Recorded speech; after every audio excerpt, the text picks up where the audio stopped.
Olá, Marcelo. Então, dando continuidade aqui, eu vou falar um pouco dos processos de coleta, análise e visualização de dados, né.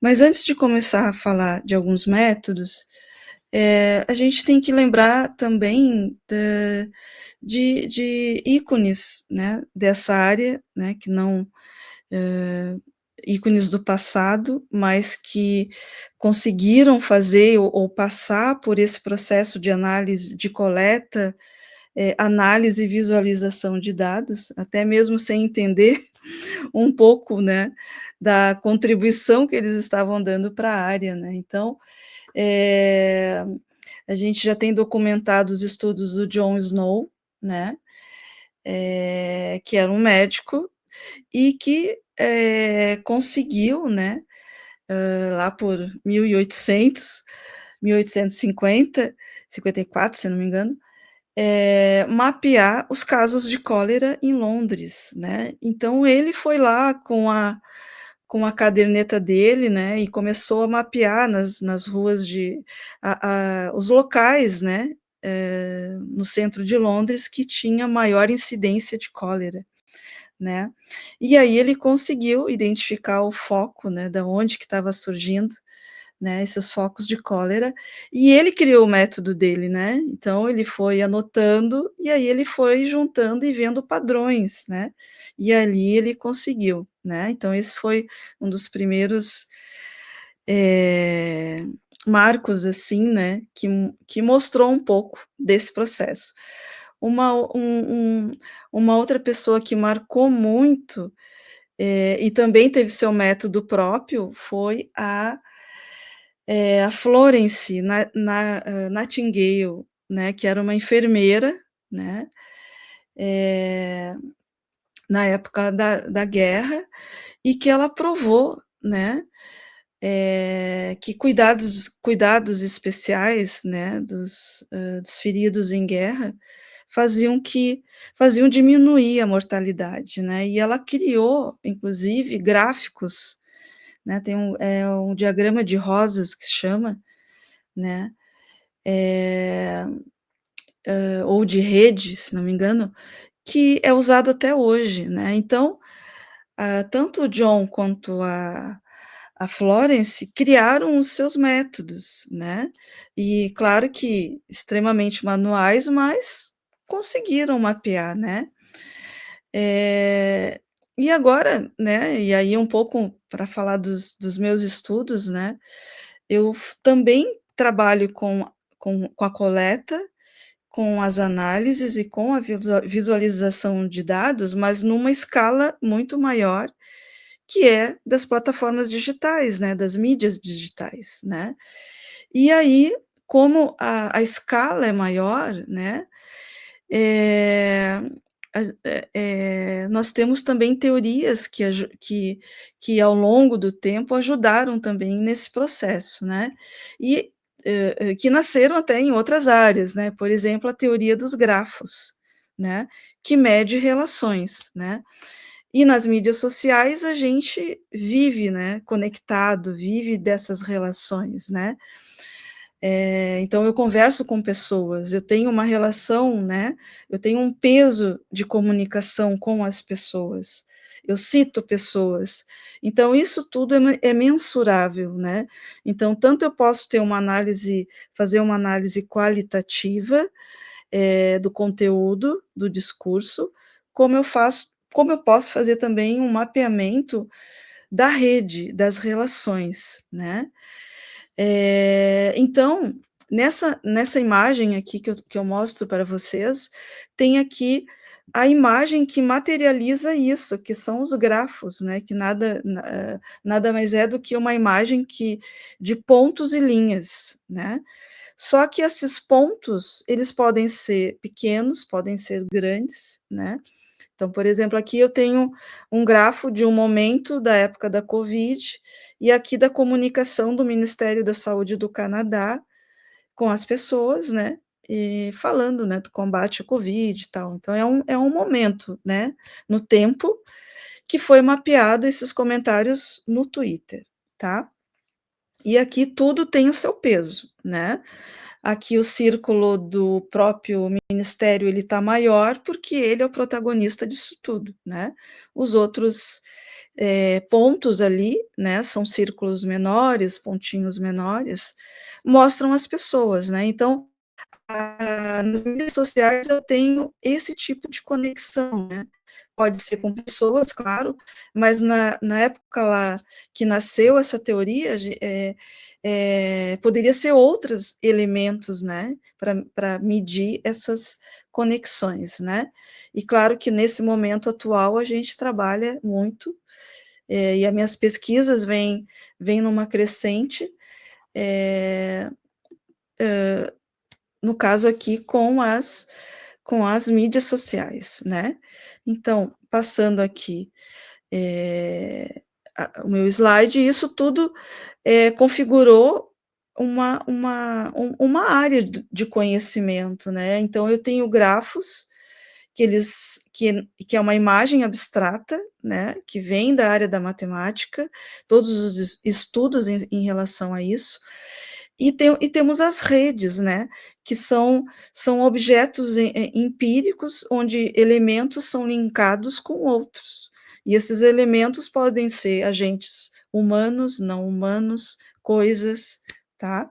Então é uma área que ela que ela é muito utilizada para mapear essas relações, em qualquer área do conhecimento, né. E aí nasceu a teoria dos grafos, né, que trabalha, estuda as redes, né, e mais recentemente estuda as mídias sociais, né, que é o meu foco, tem sido o meu foco de estudo, né, nos últimos anos.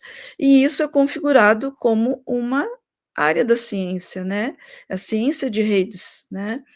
E a ciência de redes, ela ela nasce também de uma motivação, né, como tinha o Jon Snow, como tinha a Florence, né, e no nosso caso também. No meu caso, por exemplo, as minhas investigações eram a partir de notícias de impacto, né, que tinham um impacto muito grande nas mídias sociais, né, então eu queria entender isso. Eu queria saber quem são essas pessoas eh eh, que fomentavam, né, toda essa discussão, as pessoas que eram citadas, né, que tipo de conteúdo que as redes materializavam, né, que tipo de discursos que a gente poderia, captar. Então, uma série de elementos, né, que as mídias sociais nos fornecem como objetos de estudo, né. E claro que aqui eu tenho um método de coleta, eu tenho, né, métodos de análise, eu tenho métodos de visualização, né. Então, eu tenho muitos pequenos processos aí nessa investigação, né. E aqui eu vou mostrar um pouco do meu método, digamos, né, do método que eu uso, na análise de mídias sociais, né. Então, como eu falei, tudo parte de um post, de uma notícia que é colocada nas mídias e que as pessoas, por algum motivo, se interessam a divulgar ou colocar a sua opinião, né. E a gente está falando aqui numa escala big data, né, então seria impossível nas mídias sociais fazer essa análise manualmente, né, não dá, tá. Bom, então começando pela coleta, o que que eu uso, né. Eu utilizo algumas ferramentas, tá. É necessário usar ferramentas, porque você não vai coletar 1.000, 2.000, 10.000, 1.000.000 de posts manual, né, não tem como. Então, eu utilizei por muito tempo a Netlify, né, que era uma ferramenta que além da coleta, ela me possibilitava a ter as visualizações, né, e consequentemente as análises, né. A Netlify foi descontinuada, então são ferramentas que um grupo canadense desenvolveu, né, a professora Anatoly Gruns, inclusive eu fiz meu pós-doutorado lá com eles, né, e aí pude conhecer melhor, a as ferramentas e os processos, né. E, como o Netlytics foi descontinuado, agora nós temos a Communalytics, né, que também faz coleta, então para quem não é muito da área da computação, pode fazer coletas ali. Claro que, o escopo agora reduziu um pouquinho, porque o Elon Musk fechou essa possibilidade da gente fazer coletas no Twitter, né, que é a ferramenta, né, que tem esse viés mais político, né, que as pessoas usam, né. Só que, hã,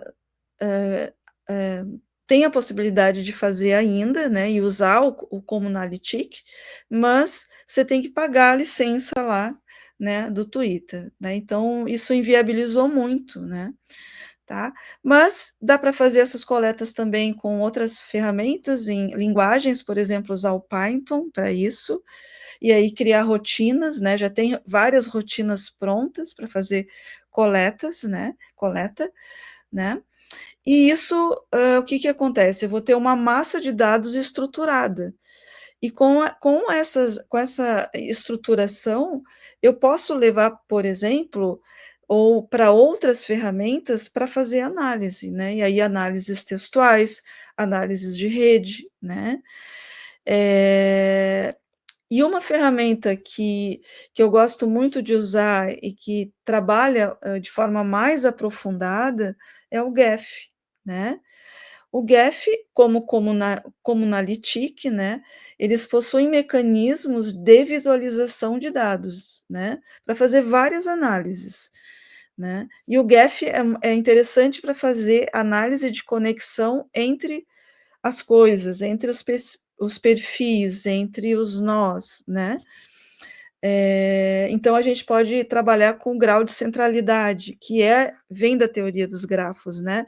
E aqui eu posso identificar quem é o protagonista da rede, quem é a influencer da rede, os clusters, né, os grupos que são formados, até descer no dado, né.